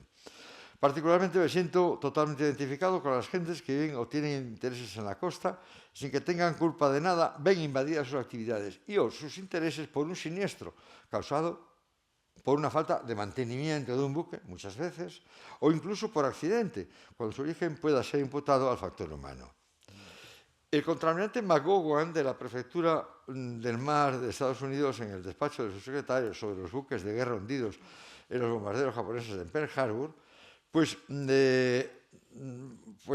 decía que todavía se pueden ver cómo se desprenden gotas de combustible que afloran a la vista de todos. Por una parte, eso nos llevó a que había que preparar un procedimiento para vaciar el pecio, que estaba entre 3.400 y 3.500 metros, con estudios y colaboración de Repsol. Pero esa operación ya es fruto de otro libro, probablemente, y finalizó en 2004. Y acordándonos del almirante McGowan, y lo que decía de Pearl Harbor, pues ante una queja de la alcaldesa del PSOE de Gijón, de que a la playa llegaban manchas de petróleo y que en verano espantaban a los visitantes, acudimos al problema, lo asumimos y aprovechamos los cortos periodos de aguas tranquilas de la zona y en 3 años desguazamos la zapatilla que había quedado en el fondo del castillo de Salas. O sea, la zapatilla es el conjunto de polines del motor que está formado por un entramado de tanques que se usan como almacenamiento de combustible y que ya se habían vaciado. Pero esas paredes, las olas de mar que subían y bajaban las lamían y arrancaban de ellas pequeñas gotas de combustible que subían hasta la superficie y terminaban en la playa, ¿no? Y claro, la alcaldesa reclamaba a quien podía, ya era otro gobierno, pero bueno, solucionamos el tema. Yo quisiera proponer algunas propuestas de futuro. Los ingleses tienen una figura británica que era de 1999, o sea, hace 4 días, y que explico en el libro que se llama el SOSREP.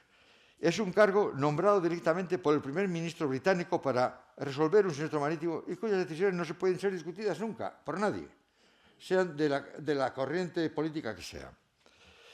En España, cualquier director de la unidad mercante está ocupando un puesto entretenido y disfrutándolo, pero si conoce el trato que yo recibí de los 2 partidos mayoritarios de España, no digo de uno, digo de los 2, dudo mucho que pueda no sentirse tentado a renunciar al cargo. Ante decisiones de tanta responsabilidad que tiene que ir tomando todos los días y sabiendo que además no va a recibir el apoyo necesario del Estado, habida cuenta de lo pasado. Digo todo esto para que se entienda claramente la soledad padecida durante el desarrollo de la emergencia del Prestige y acabada esta en la preparación de la vista, durante ella y en la espera de la sentencia de la audiencia, en total 11 años. ¿Sabían ustedes que ya jubilado, que tenía que vivir de una modesta pensión, tuve que pagar de mi bolsillo todos los gastos de trenes, hoteles y manutención para desplazarme todas las semanas a La Coruña, durante 9 meses, para atender el juicio, cuando tenía un acuerdo con la abogacía del Estado, y esto es lo gordo, del Ministerio para que los atentados los atendiera esa semana? Se reclamaron en su momento, bueno, pero es mejor no insistir, ¿no?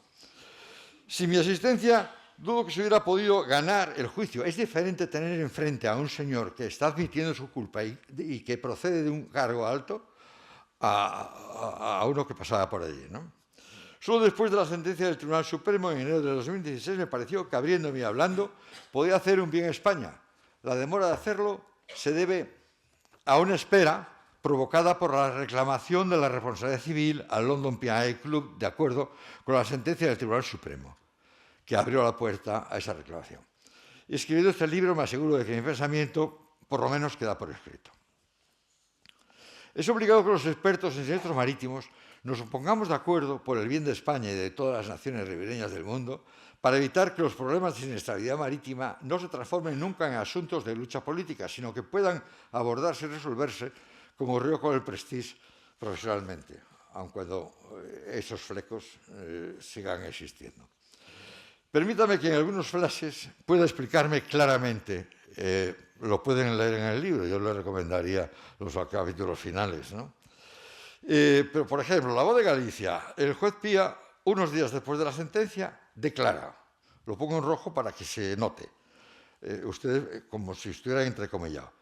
Decía el juez Pía, no había indicio de responsabilidad penal contra López Sors, pero se discutió tanto, que no fue tan fácil, más bien difícil, valorar su responsabilidad. Bueno, pues menos mal, señor juez Pía, le agradezco mucho su sentencia. Antes de iniciarse la vista, un fiscal de alto nivel de Galicia, no digo el nombre, pero bueno, pero allá él, manifestó al mismo periódico que él proponía que la sentencia repartiera la culpa entre el capitán del barco y el director general. Quizás era una proporción más alta para el capitán que para el director, pero bueno, o sea, como Salomón, una cosa tremenda. Bueno, también agradecido, señor fiscal, porque con ese reparto que usted proponía, aunque al capitán le correspondiera el 90%, todo sería pagado por el Estado español. Ya se encargaría el armador de que su patrimonio desapareciera, como desaparecieron los otros barcos que tenían la misma flota. Por otra parte, el juez, que dio traslado al expediente de la audiencia de La Coruña, especificaba que para asistir a la vista, el acusado López Sors, me ponía el apellido y todo para que no se confundiera nadie, deberá aportar justificante de haber ingresado la fianza de 1.200 millones de euros. Quizás sea cosa de la ley, pero yo, aunque hubiera pedido millones de pesetas, tampoco. Pero gracias a que la abogacía del Estado, sin una mínima ayuda del Ministerio de aquel momento, después de intentarlo, consiguió arreglar el problema. Si desean más anécdotas, por favor, acudan a los últimos capítulos del libro. Durante el post-Prestige, ¿puede merecer la pena? Sí. Perdón que me estoy excediendo. Durante el post-Prestige preparamos un viaje en el que intentamos indagar en qué condiciones inició el Prestige su última singladura, por si no salía bien lo de ABS. Para lo cual quisimos viajar a San Petersburgo, donde el buque había trabajado como buque gasolinera, saliendo de San Petersburgo a plena carga, y en Ventspils, ya con otra densidad de agua de mar, completó su carga. En esa condición cruzó el Báltico para salir al Mar del Norte. Solicitamos el visado de la Embajada de Rusia en Madrid, para mí, para un abogado del Estado y un diplomático que me acompañaba. Los dos eran del comisionado. La Embajada de Rusia nos negó el visado, por lo que suprimimos la escala de San Petersburgo y realizamos el resto del viaje, que fue útil, aunque tuvimos información de cómo se completó la carga de ese puerto y con qué certificado de Saigon salió de Ventspils, porque no teníamos ni idea.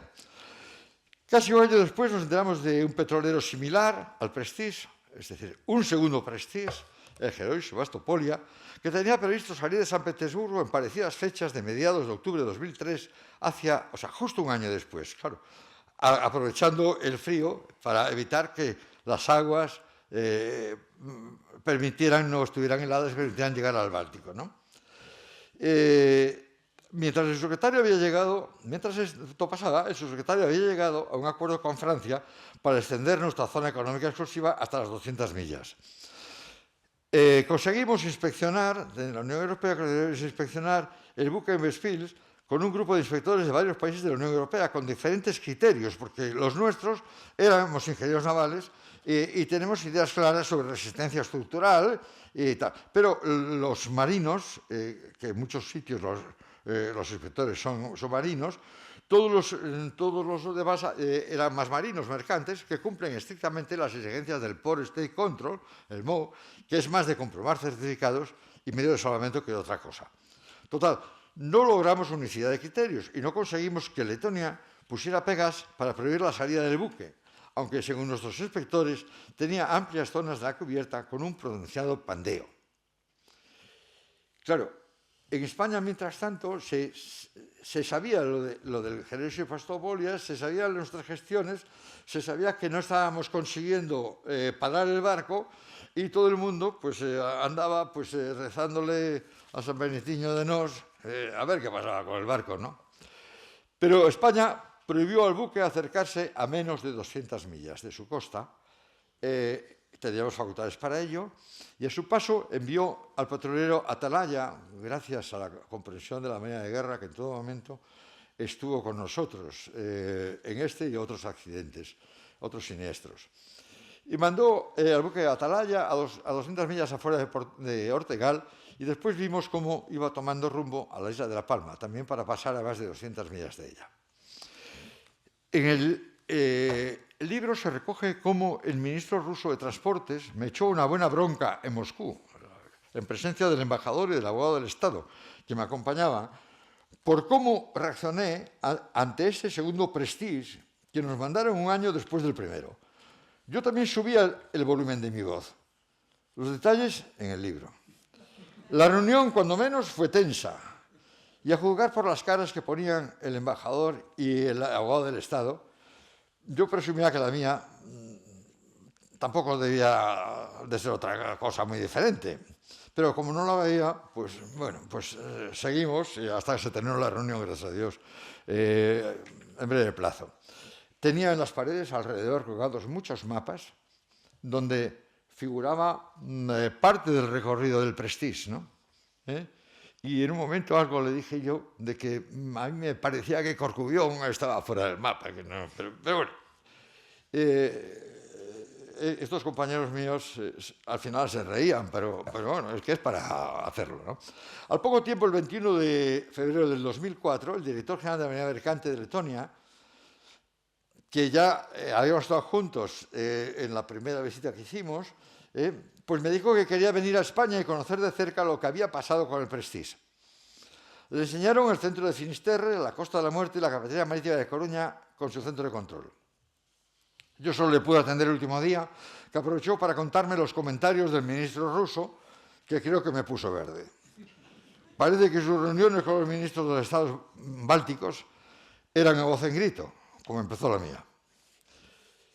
Defensa de los intereses conexos. En el libro que estamos presentando, al final se hace una propuesta de defensa de los intereses conexos y se cita el caso del petrolero DGHT Mustang, que en noviembre del 2021, o sea, ya en este gobierno, yendo a la deriva, tuvo que ser remolcado mar adentro para evitar incidentes mayores. Nosotros tuvimos un caso similar con el LNG, el Randan Habane, y lo pasamos mal con los remolcadores que teníamos. Los programas de turbinas al final terminan arreglándose, pero claro, esas horas en que todavía están arreglando son penosas, ¿no? Evidentemente, para ello hay que contar con medios suficientes de la sociedad de salvamento, que hoy está mucho mejor dotada que hace 20 años. Al citarlo, manifiesto mi opinión de que esa decisión tomada y publicitada por el Ministerio me pareció muy satisfactoria, lo tengo que decir, y aunque yo siga con mis ideas políticas, ¿no? Y también me pareció satisfactoria, y esto lo remarco más, también en rojo, que me pareció satisfactorio que terceras partes, sindicatos y organizaciones partidistas o no, evitaran montar un circo de opiniones al respecto con el Mustang, que fue lo que hicieron con el Prestige. Aquí nadie se enteró, no hubo ningún chivatazo a la prensa no dijo nada, lo vivimos como pudimos y se terminó. Me gustaría ver que el poblador de Musía, cuyos accesos habría que mejorar, se utiliza como sede de un foro donde debatir sobre seguridad marítima, rescates en siniestros marítimos y respeto a los intereses conexos, como indica el Convenio Internacional de Intervención. También para debatir sobre otros modos de explotación de la mar, si fuera posible, como extracción de nuevas riquezas y energías tanto mineras como eólicas. O sea, nuevas utilidades que deberían ir acompañadas de nuevas seguridades, siempre favoreciendo a Galicia en la creación de empleo y posterior difusión de esa belleza con la que Galicia ha sido dotada. Al fin y al cabo, esa fue la intención por la que fue construido y hoy tenemos ese parador. En verano del 2021 llegó un acuerdo con La Sexta, también criticado de alguna manera por algunos, para grabar dos capítulos de una miniserie sobre el Prestige para cubrir su 20 aniversario, como queríamos las dos partes. Le sugería hacerlo en el Parador de la Costa de la Muerte, en Musía, y un mes después de su emisión, la ministra de Industria acudió a inaugurarlo acompañada del presidente de Paradores, que había dejado su puesto de secretario de Estado recientemente. Me imagino que ya sabría que estaba terminado el tal, pero bueno, a lo mejor le refrescó la memoria el hecho de que allí se grabara esa miniserie. En esa emisión se pudo constatar que la división de opiniones entre los trabajadores del sector en el mundo marítimo sigue patente, como si las sentencias habidas sobre el Prestige no hayan servido para nada. Yo tengo muy claras ideas, siempre estaré a favor de la navegación de calidad, de los mares limpios y de los bienes conexos, propiedad de los que viven y trabajan en el litoral, y que no tienen por qué sufrir los desmanes de navieros que trabajen con criterios economicistas, banderas complacientes, tripulaciones y sociedades de clasificación de conveniencia. Nosotros en el Prestige recogimos a un pobre chaval que me parece que tenía 18 años, tenía una cara de niño que no te puedes imaginar, y tenía unos meses de experiencia en la navegación. Sin embargo, es duro ver cómo después de todo el proceso del Prestige, del desarrollo del juicio, del pleno conocimiento de la correcta actuación de la Administración General del Estado, en La Sexta se vio cómo las opiniones de Nunca Más no habían evolucionado en absoluto. Se quedó como cuando nació a finales del siglo XIX, en el periodo de entreguerras, y ahí siguen. Lo que nos falta, y ya termino, es que, en resumen, en el libro en sus manos tienen un cierto conocimiento de lo que pasó con el Prestige, de cómo actuamos desde la función pública, y solo falta recordarles que la sentencia de la Audiencia de La Coruña fue favorable para la Administración española, que en casación el Tribunal Supremo no solo confirmó la sentencia, sino que condenó por un delito contra el medio ambiente al capitán a 2 años de cárcel, por lo que tanto él como la operadora Universe Maritime y la aseguradora, el London P&I Club, tendrían que afrontar el pago del ERC, de la responsabilidad civil. Sin embargo, declaraciones hubo del P&I, que tenía gala, de que en la vida había sido condenado. Vale. Por ello, el Tribunal Supremo acordó la reclamación en la jurisdicción británica de los 1.000 millones de dólares, importe de la póliza suscrita por el armador con la aseguradora, con las cantidades señaladas en la ejecución de sentencia de la audiencia, cantidad que resultó ser al cambio de 855 millones de dólares.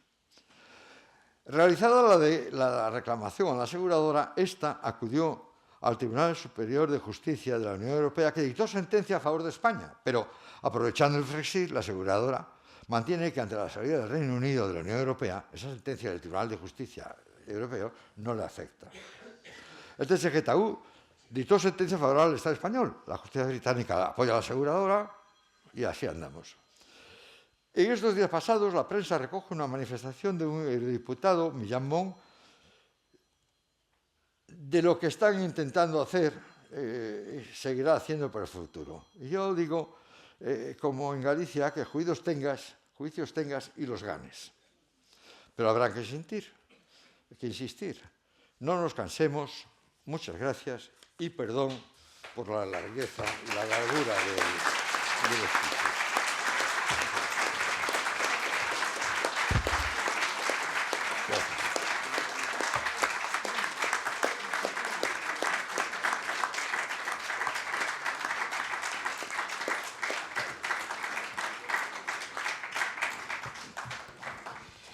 Muchas gracias, José Luis. Yo creo que en un tema como este, a pesar de que se nos ha hecho un poco tarde, sería un pecado que no dar la oportunidad a la audiencia de hacer algunas preguntas.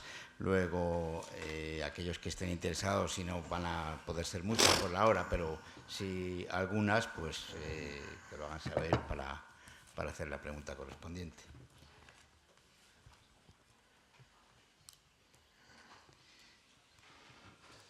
Bueno, pues Yo, en tal caso, solamente decir que de verdad que he disfrutado con mi profesión, ¿eh? No vayas a pensar que no. He disfrutado con mi puesto en la administración. Antes yo creo que lo pasaba muchísimo peor. Y la verdad es que vender calefacciones de tanques pues no era fácil, ¿no? Pero bueno. En los tiempos de Fedisa. En los tiempos de Fedisa. Bien, muchas gracias. Bueno, voy a hacer yo una pregunta. Venga. Entonces, ¿cómo se siente uno cuando después de lo que has expresado claramente, que es que tú te ofreces un poco como chivo expiatorio, entre comillas, porque quizá no sea la expresión adecuada, pero bueno, como para ser el que das la cara y que por lo tanto estás liberando a mucha gente de muchas responsabilidades, de arriba y de abajo, de todas partes, cuando de alguna manera se intuye, se palpa en todo esto que te dejaron absolutamente solo? Bueno, yo creo que eso va en el sueldo también, ¿no? Que por otra parte ya no estás en nómina, es suficientemente gratificable. No pasa nada. Yo creo que bueno, el tema es así. Cuando uno se da cuenta de que tu puesto incluye pues atender una problemática que sufre el Estado y los ciudadanos, pues lo tienes que hacer, ¿no? Y entonces, si no lo hicieras, pues bueno, pues te merecías estar en otro sitio, ¿no? Y por lo tanto, pues no pasa.